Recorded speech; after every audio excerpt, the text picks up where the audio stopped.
কলকাতা সমৃদ্ধ তার শতাব্দী প্রাচীন গৌরব, স্থাপত্যশৈলী ও বনেদিয়ানার মাধ্যমে।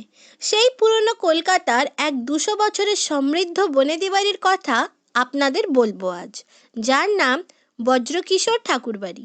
শোভাবাজার অঞ্চলে নীলমণি সরকার লেনে অবস্থিত এই ঐতিহ্যশালী দ্বিতল বাড়িটি প্রতিষ্ঠা করেন বামাচরণ ভর অষ্টাদশ শতকের মাঝামাঝি। বামাচরণ ভর ছিলেন সেই দশকের একজন সফলতম ব্যবসায়ী, যিনি ব্রিটিশদের সাথে সামরিক পোশাকের ব্যবসা করে সুনাম অর্জন করেছিলেন এবং তার পোশাক বুয়ার যুদ্ধে ব্যবহার হয়েছিল।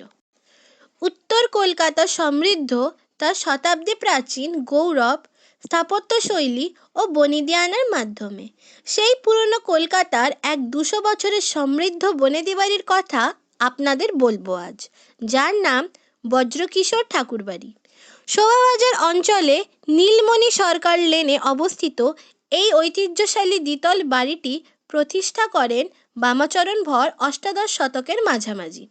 বামাচরণ ভর ছিলেন সেই দশকের একজন সফলতম ব্যবসায়ী, যিনি ব্রিটিশদের সাথে সামরিক পোশাকের ব্যবসা করে সুনাম অর্জন করেছিলেন এবং তার পোশাক বুয়ার যুদ্ধে ব্যবহার হয়েছিল।